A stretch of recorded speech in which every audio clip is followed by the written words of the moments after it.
marketing is not about communication and brand only, it's about the customer. One has to focus now on improving the UI UX of your digital assets, improving customer experience.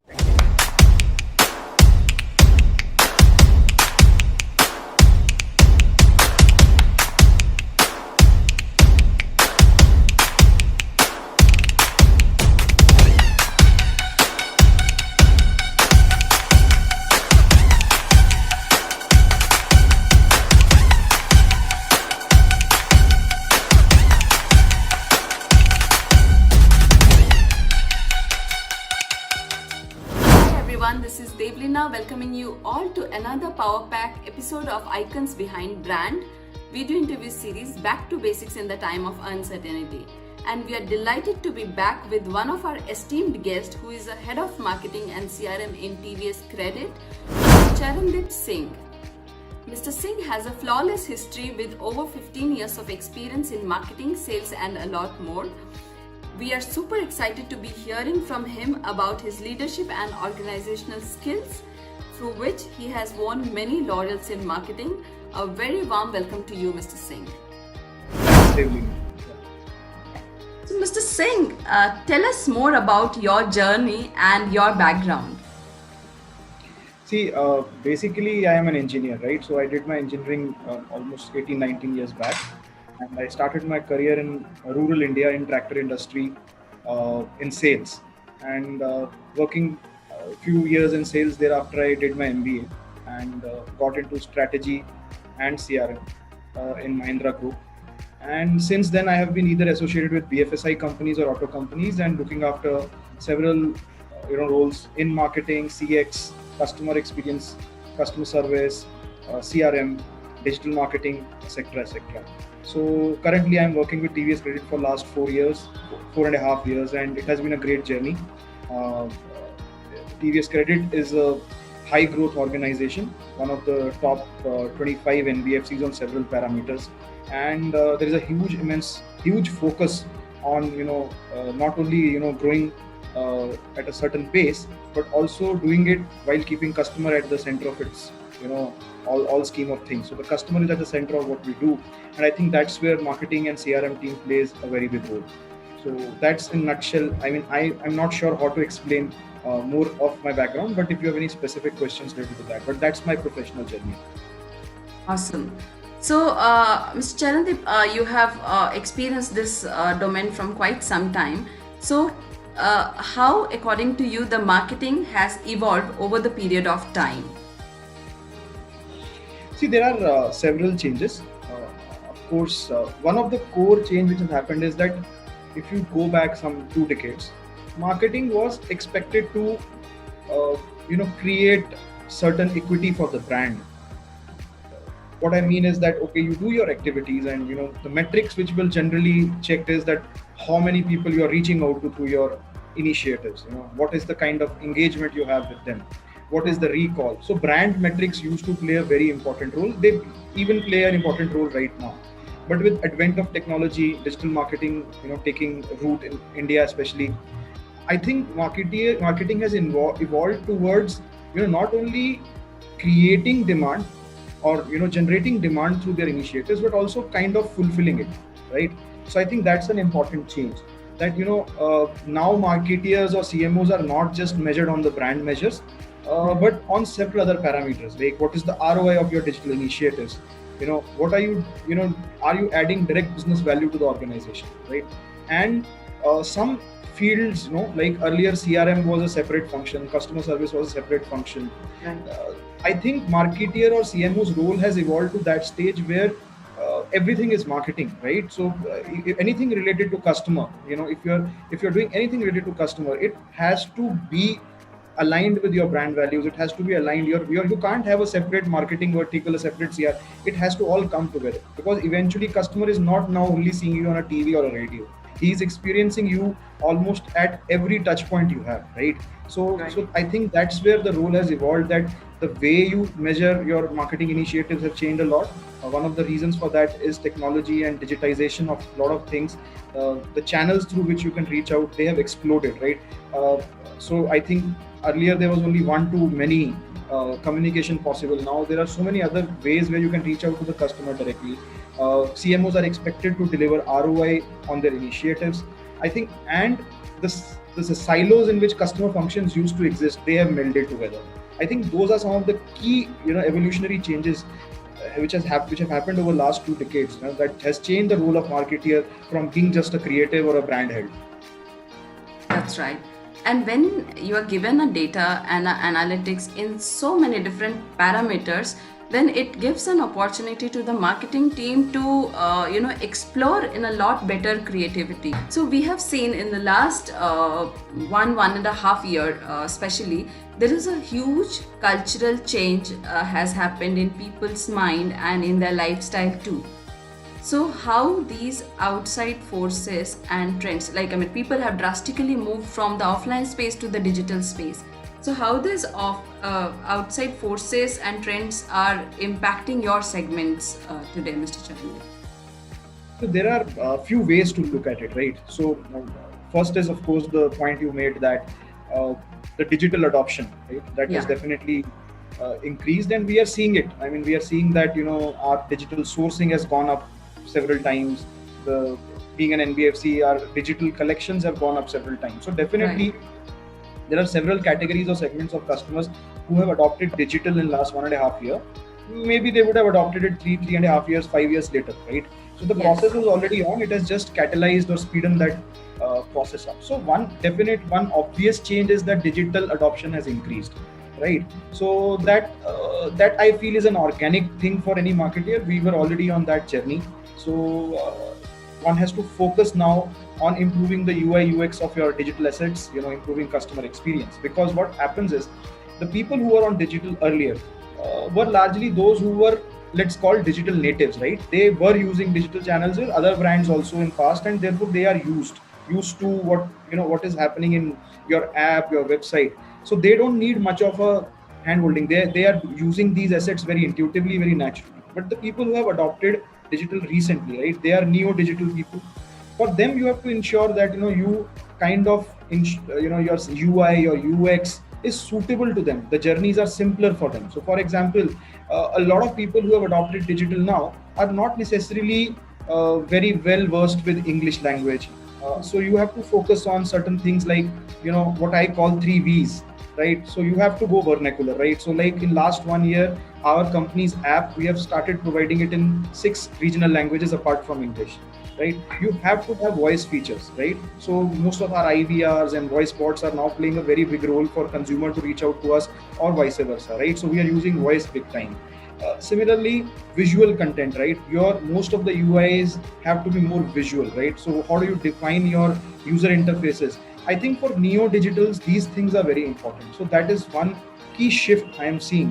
And not only our brand, if you look at any of the marquee brands in India, most of them have done this kind of journey, vernacular, using visual or video content, and, also ensuring that voice is playing a bigger role in their set.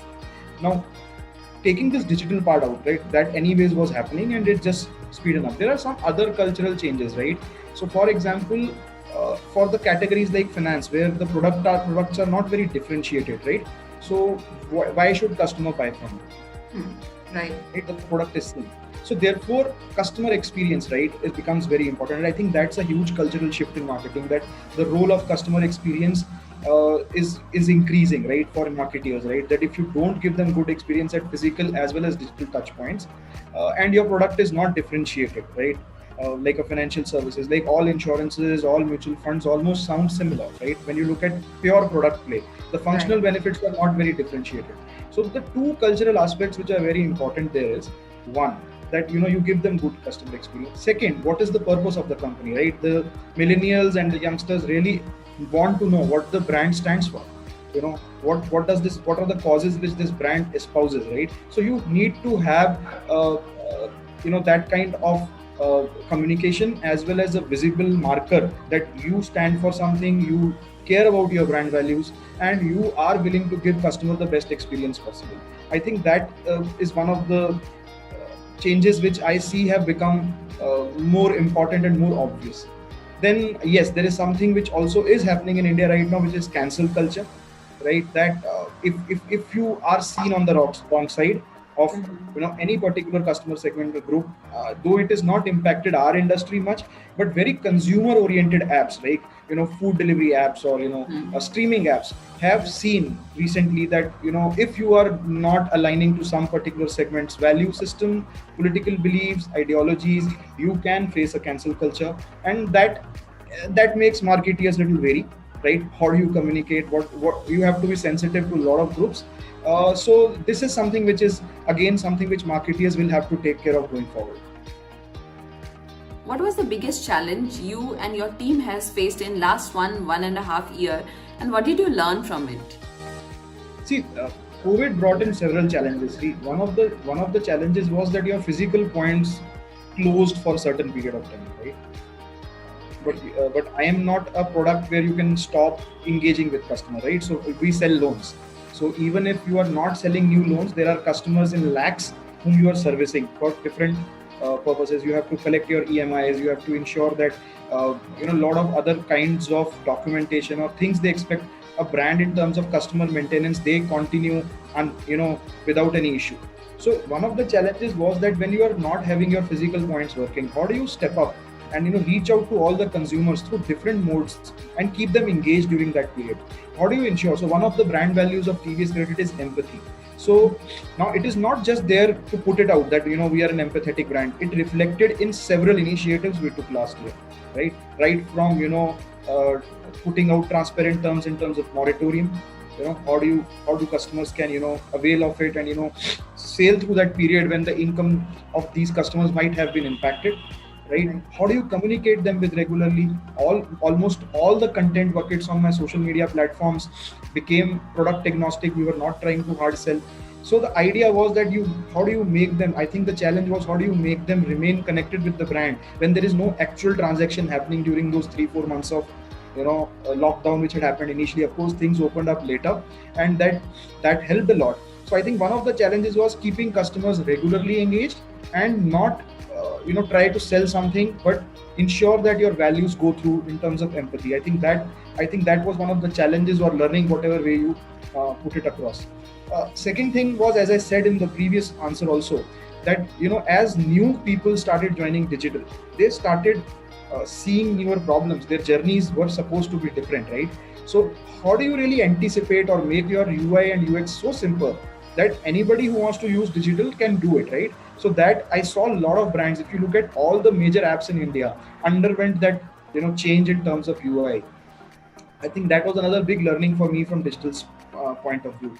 Then it's not just the customers. My business also is very employee or people centric, right? We have thousands of employees out there in the field, and they are the ones who are serving the customer. So as a good brand, right, I also have to own the employer branding initiatives, ensure that our employees are kept informed of everything what's happening in the organization.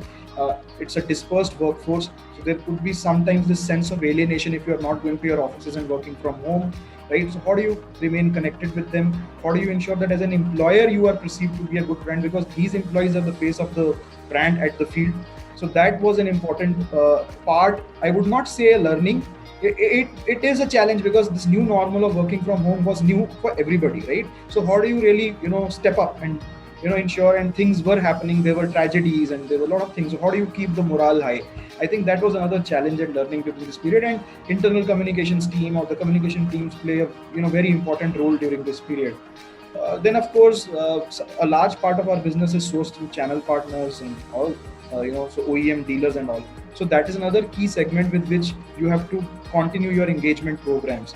So without being physical meetings and all. So I think the challenge of remote working and newer digital adoption and actual transactions not happening, these three were the key challenges, and where communication, branding, your digital channels played a very important role. I feel that it was a steep learning curve for not only me but many of my team members. That's right. So I feel the communication had a major role during the whole 1.5 year of time. Communication within the team, outside the team, with the consumer, I think keeping the conversation on was the right strategy, and I think it is going to be the right strategy all the time. At the same time, not sounding too offensive also. Like the hard sell is not a strategy right now for the marketing, right? So, if you would have to advertise in only one medium, what it would be and why? See, being an NBFC, anyways, we don't advertise on TV and mainstream mass media. Yes. But there are a lot of niche, channels or touch points available to really advertise. So we are very big in terms of point of sale marketing or advertising, right? Because a large part of our business is sourced through point of sale. So you have to be present at the point of sale. But if I have to choose one medium, I would say two, not one. One is, of course, you will do much more on your digital assets in terms of advertising. And second is that you will use a lot of one-to-one communication channels, right? So for example, there are several million customers on my app, right, who are captive audience for me. So I will run several communication campaigns to my existing customers or the ones who are the users of my app. So that's a large base, right? So I will not let that opportunity go. There are several consumers of ours who try to contact us through our chatbots or WhatsApp services. So those are the channels which I would not say advertise, but those are the channels where you can make your brand stand out. But if you have to choose a medium only for one-way advertising, I think digital medium would it be.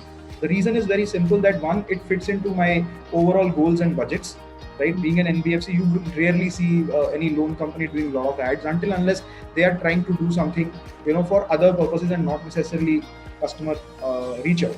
So digital mediums will play a big role. Secondly, you get a good sense of ROIs on your digital campaigns in terms of how many people really saw your ad, how many people. You also get an idea whether your content is working or not. So because unlike TV, here you kind of get to know where are your customers dropping off in a particular advertisement, right? So you get to know what content is working, what length of content is working. So you can continuously keep modifying your content as well, right? With the next consecutive or successive round of campaigns. So I think that's why this seemingly would be a medium of choice if I have to do only one-way advertising. Right. So, Mr. Singh, one thing was in my mind, like, see, the power of digital platforms, we have understood because of the ROI and the clear analytics which it shows to us. At the same time, brand also look for the brand building activities, and that we have been doing it through the offline channels and the offline touch and feel. So now, I was just thinking, for the bigger brand, for example, if suppose the situation continues, people are more into digital, so how brand would go for a brand building activities? So anything have you figured out on that part? When digital marketing kind of started gaining ground in India, it kind of became a separate function in marketing departments, right? That digital marketing is separate, traditional marketing is separate. In my mind, that is not the way it works, right? So I'll take you back, let's say 30-40 years when maybe TV came to India. Marketeers have been doing newspaper advertising or radio advertising for donkey years, right? So I think I was very young. Maybe I was just 3-4 years old when India won its first World Cup, and TV became a big craze in India, and Doordarshan was the only channel, and advertisement started on TV. I don't think that a marketeer would have said, oh, TV advertisement works very differently than radio, because definitely the metrics of newspaper of reach and frequency and how many people are reading you, the costing, the structure of what is, of course, some things remained common because everything was one way and there was no response mechanism or some interactivity which digital offers you. But at the same time, the metrics were not exactly same. So nobody said, oh, TV marketing is different. I think because digital's measurement is far more possible, and you can do detailed analysis on how it is performing, it became a specialized field. But from the marketing head's point of view, it serves certain purpose which offline does not serve, and offline serves a certain purpose which digital may not serve, right? And the boundaries are merging, right? So for example, as you look at the younger generation, they are preferring online media consumption where the advertisement itself is not there, right? So all the subscribers, I have not used, for example, my DTH device for last 1.5 years, right?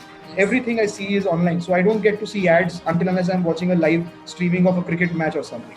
So what the boundary between digital and TV and offline itself has kind of changed, and it is changing very fast, right? The OTT culture has changed very fast.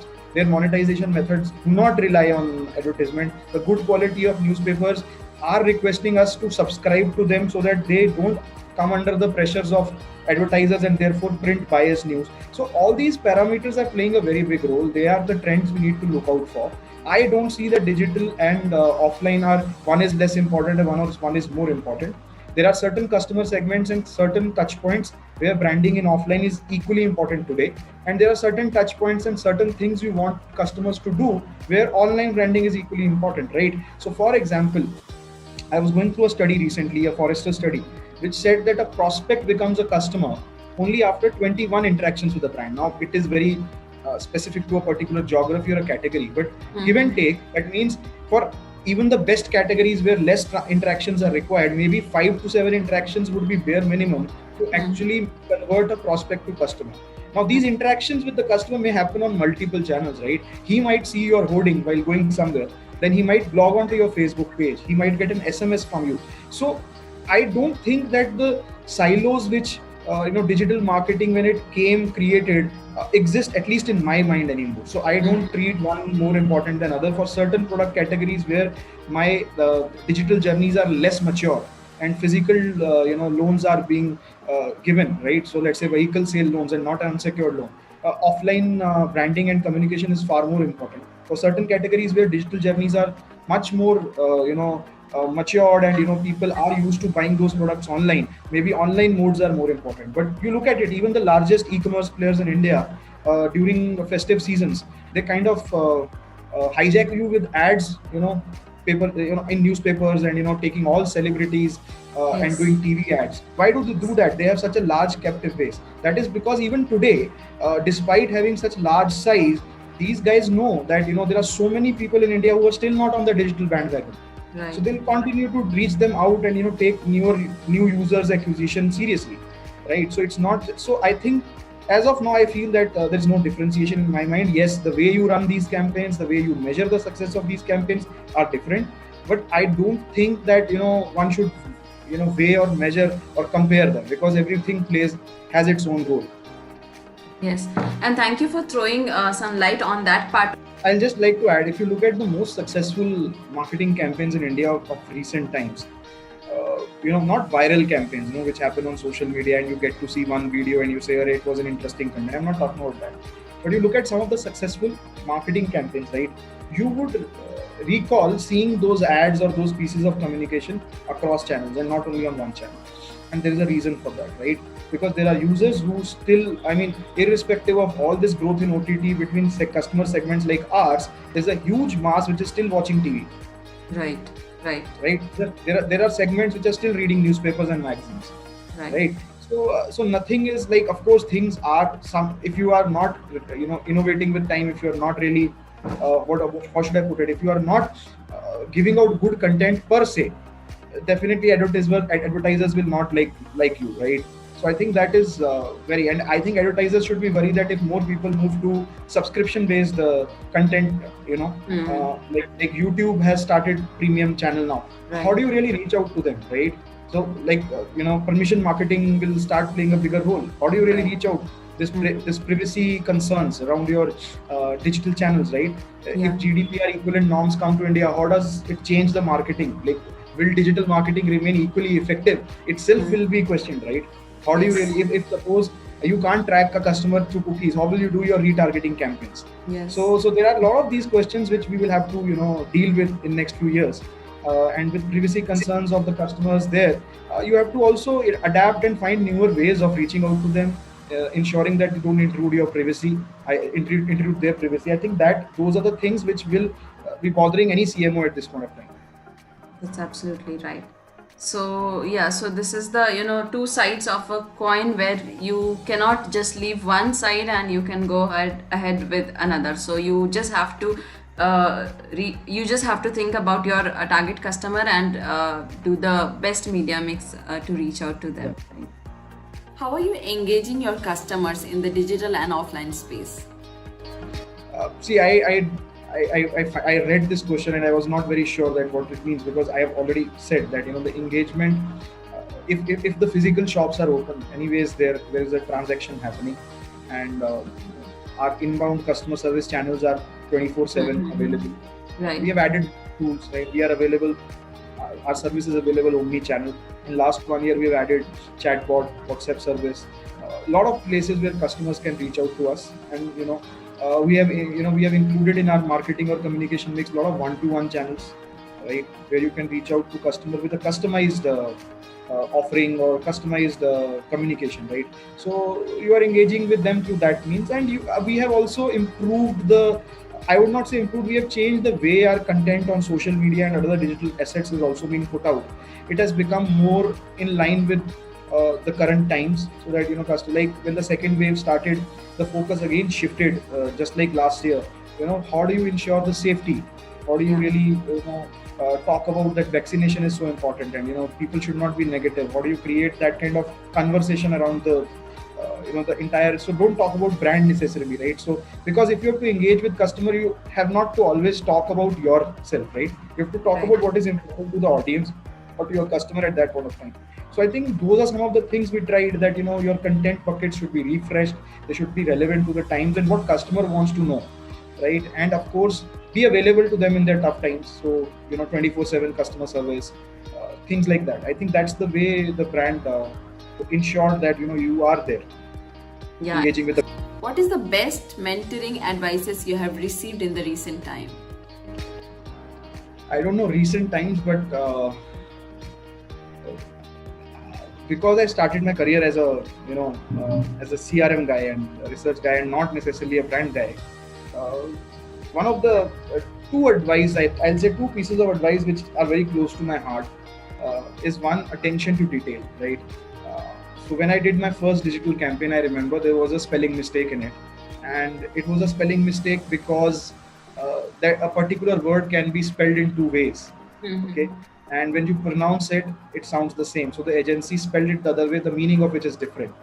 Okay. So when you talk, it sounds the same, but when you write, it means different, right? So that was my first digital campaign, and I remember a very tough conversation with my boss after that. So I think any communication design which we do, multiple proofings and attention to detail, how will customer, sometimes not spelling mistakes or grammar, I mean that's very basic, but how do you really know that this communication is well understood by the customer, right? Are you talking, are you being, like many of my agencies try to be very clever in their copies, right? I'm talking to a simple customer.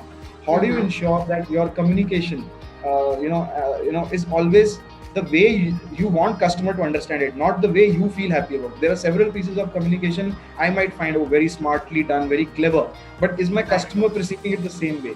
So I think attention to detail around your communication is one particular advice or something which I learned very early in my life. Also, one of the things which I always keep in mind is that for me, marketing is not about communication and brand only, it's about the customer. So anything which I do, what is the key customer insight? If you kind of reach to that core of that customer insight, things become easy. So I'll always, if any new product launch is happening or any new thing we are trying to do, my general first go-to point would be to a research team that kindly tell me what is the key customer insight on which we should work on for this category. I think those are the two advices or things I learned. I will not say that somebody told it to me that way, but the way my bosses expected things, I think these are the two things which I still carry from my early part of the career. So I think they have helped me a lot. Which is very core, basic, and at the same time very, very important, because once the communication goes, you cannot stop it. So it's very, very important. And thankfully, I made a mistake very early in the career, and when the spends were little. So that's right. I think good lesson learned. Just imagine, like if you are going ahead for a print and it goes, everywhere. Yeah. So you cannot stop it. And one thing which you pointed out, it's not that what we want to talk, it's just what my customer want to listen from me. I have to focus more on that part. Yeah. Very important. So now we are moving to a very interesting section, which is a rapid fire round, and which is one of my most favorite round. You have to answer in one word in this section. So what is leadership for you? I think leadership is empathy. I mean, I mean, because see, you are not there to provide solutions as a leader, right?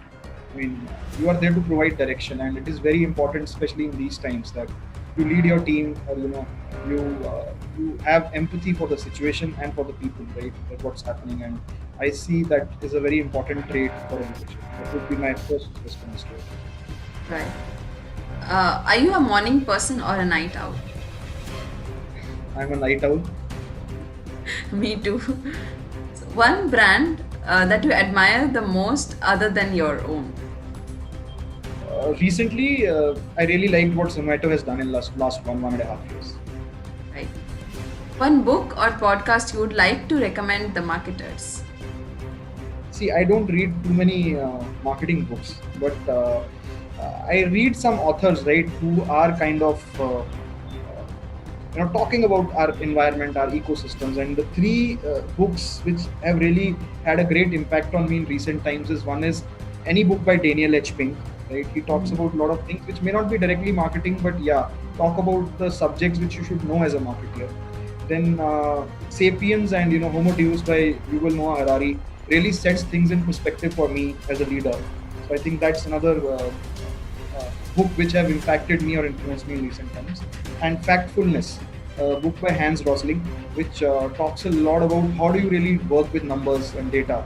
I think these are the three authors who have done amazing work in their respective fields, and their books are very well researched. And I have really enjoyed reading these books in the last 1.5 years. And one of your hidden talent?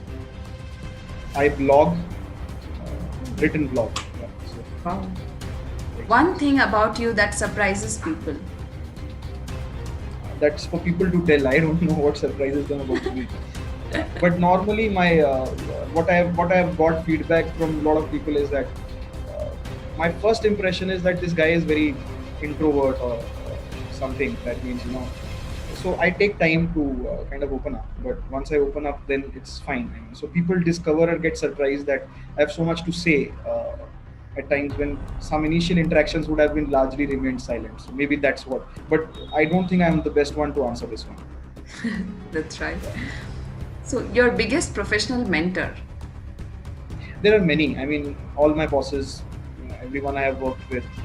And your message to the marketers, to the aspiring marketers and brand managers? See, things change so fast that anything I'll say may not make sense. But I think one thing which I have realized of late, and I think every marketer should know or should kind of internalize, that marketing is not just advertising. Right? It's much more than that. You can't think that I'm good in creative or something like that, and therefore my job is done. Maybe you will grow to a certain extent, but if you really want to grow, you have to get equally adept in left brain thinking and left brain skill sets. I think that's where new age marketers should invest more and spend their time and learn those skills. I think that's very important for any new age marketer. That's true. So the definition of marketing has taken a great shift. I mean, since a few years back and now. Because as you said, advertising is not marketing. Before it used to be in the mind that advertising and marketing is equal, but it is way different. Advertising is a part of marketing. Right. So awesome, amazing key insights from you, Mr. Singh, and great having you. And thank you for sharing such valuable insights and key points to us. And it is going to add a lot of value to the viewers who are the aspiring managers, marketers, brand managers, startup owners and business owners, because marketing is a key function for everyone, and to navigate the landscape of marketing, your key insights are going to help a lot. So thank you so much for your time and the valuable insights, Mr. Singh. Yeah, thanks a lot. And it was wonderful having you as a guest. Yeah, my pleasure too. Thank you. Yeah.